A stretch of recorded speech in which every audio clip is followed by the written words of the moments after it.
ہمارے آقا محبوب دو جہاں صلی اللہ علیہ وآلہ وسلم پر درود شریف پڑھنے کے عجیب برکات ہیں۔ ایک واقعہ یاد آ گیا کہ ایک یہودی کسی مسلمان کے پڑوس میں رہتا تھا۔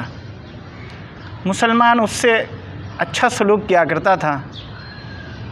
اور اس مسلمان کی عادت تھی کہ وہ ہر تھوڑی دیر کے بعد کہہ دیا کرتا تھا کہ حضور صلی اللہ علیہ وآلہ وسلم پر درود شریف پڑھنے سے ہر دعا قبول ہوتی ہے اور ہر حاجت اور ہر مراد پوری ہوتی ہے۔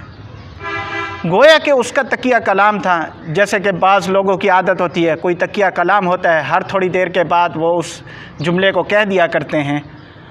تو یہ جملہ جو ہے یہ اس مسلمان کا تقیہ کلام تھا۔ یہودی جب بھی اس سے یہ جملہ سنتا تو اندر سے وہ جل بھن جاتا، اور وہ سوچتا تھا کہ کسی طریقے سے اس کی مسلمان کی یہ عادت میں چھڑوا دوں کہ یہ جو بار بار کہتا ہے کہ حضور صلی اللہ علیہ وآلہ وسلم پر درود شریف پڑھنے سے ہر دعا قبول ہوتی ہے، ہر حاجت اور ہر مراد پوری ہوتی ہے، یہ والا جو جملہ ہے کوئی ایسا طریقہ اختیار کروں کہ یہ مسلمان جو ہے یہ جملہ کہنا چھوڑ دے۔ اس کے ذہن نے ایک عجیب سازش تیار کی، اور وہ سونار کے پاس گیا اور اس نے سونار کو کہا کہ سونے کی ایسی انگوٹھی تیار کرو کہ اس سے پہلے تیار نہ کی گئی ہو۔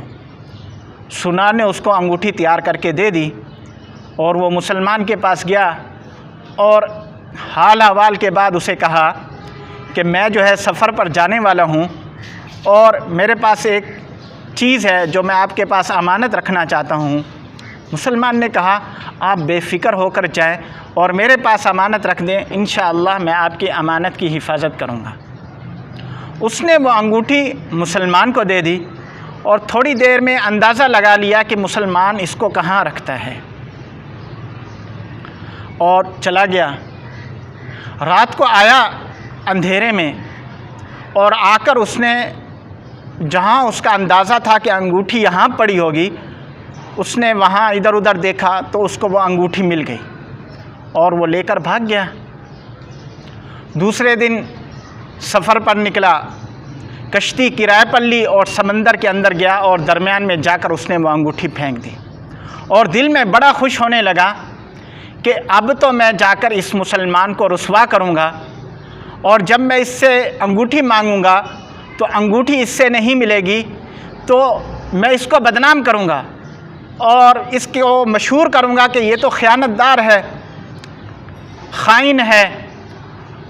تو یہ شخص شرمندہ ہو کر، یہ مسلمان شرمندہ ہو کر دل میں یہ سوچے گا کہ میں جو یہ بات کہتا تھا کہ درود شریف پڑھنے سے اللہ تعالی ہر دعا قبول کرتے ہیں اور ہر مراد اور ہر حاجت پوری ہوتی ہے، تو میری تو یہ حاجت پوری نہیں ہوئی اور میرے سے یہ انگوٹھی گم ہو گئی، تو وہ مجبوراً یہ جملہ کہنا چھوڑ دے گا۔ یہودی دل ہی دل میں خوش ہو رہا تھا۔ کچھ دنوں کے بعد وہ واپس آیا، اور واپس آتے ہی سیدھا مسلمان کے گھر گیا، اور بیٹھتے ہی کہا کہ میں نے جو امانتاً آپ کو انگوٹھی دی تھی سونے کی، وہ مجھے واپس کیجیے۔ تو مسلمان نے کہا کہ آپ تشریف رکھیے، آپ سفر سے واپس آئے ہیں، میں صبح ہی شکار پر گیا تھا تو وہاں سے مجھے ایک مچھلی شکار میں ملی، وہ میں لے آیا ہوں، آپ تشریف رکھیں، میری بیگم پکائے گی، اکٹھے بیٹھ کے کھاتے ہیں۔ اور اندر گیا اور بیگم کو کہا کہ آپ جو ہے مچھلی تیار کر دیں، پکائیں اسے۔ تو واپس آ کر یہودی کے پاس بیٹھا، اور تھوڑی دیر کے بعد جو ہے بیوی نے چیخ ماری، تو یہ فوراً اندر اٹھ کر بھاگا کہ کیا ہو گیا۔ تو اندر جا کے دیکھا اس نے، بیوی نے مچھلی کو کاٹا ہوا تھا، اور وہاں سے انگوٹھی نکلی ہوئی تھی، وہی انگوٹھی جو یہودی نے اس کے پاس رکھی تھی۔ اللہ اکبر! تو میاں بیوی بڑے حیران ہوئے کہ یہ انگوٹھی تو ہمارے پاس رکھی گئی تھی، یہ مچھلی کے پیٹ سے کیسے نکل آئی؟ تو وہ مسلمان فوراً بھاگا، اور جہاں اس نے انگوٹھی رکھی تھی وہاں جا کر دیکھا تو وہاں انگوٹھی نہیں تھی۔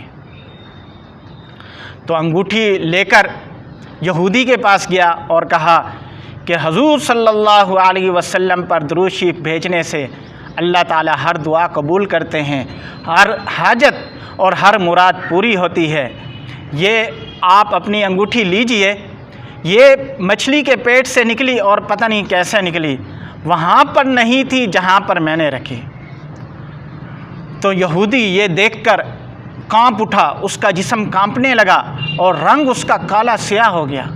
اور اس نے رونا شروع کر دیا اور کہا کہ مجھے جو ہے غسل کرائیے اور مجھے جو ہے مسلمان کر لیجیے۔ مسلمان نے اسے غسل خانے میں بھیجا، غسل کرایا، پاک کپڑے پہنائے اور اس کے بعد اسے کلمہ پڑھایا، لا الہ الا اللہ محمد الرسول اللہ، اشہد ان لا الہ الا اللہ و اشہد ان محمدا عبدہ ورسولہ۔ اور پھر جو ہے زارو قطار روتا جا رہا ہے، مسلمان بھی زارو قطار رو رہا ہے اور وہ بھی زارو قطار رو رہا ہے۔ آخر مسلمان نے اسے چپ کرایا اور وجہ پوچھی کہ آخر کیا بات ہے کہ کیوں اس طرح رو رہے ہو؟ تو اس یہودی نے سارا قصہ سنایا کہ میں نے کس طرح سازش تیار کی اور کس طرح تمہیں جو ہے بدنام کرنے کا میں نے ایک طریقہ اختیار کیا، لیکن نبی کریم صلی اللہ علیہ وسلم پر واقعی درود شریف پڑھنے کی عجیب برکات ہیں کہ تم نے جو ہے آپ صلی اللہ علیہ وسلم پر درود شریف پڑھتے رہے اور اللہ تعالیٰ نے میری سازش جو میرے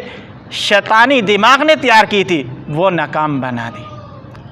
تو دیکھیے کہ اللہ تعالیٰ کو اپنے حبیب صلی اللہ علیہ وسلم سے کس قدر محبت ہے کہ آپ صلی اللہ علیہ وآلہ وسلم پر درود شریف بھیجنے والا، صلاۃ و سلام پڑھنے والا ادنا امتی کا بھی کس قدر خیال رکھا جاتا ہے۔ اللہ تعالی ہمیں بھی آپ صلی اللہ علیہ وآلہ وسلم پر کثرت سے درود شریف پڑھنے کی توفیق عطا فرمائے۔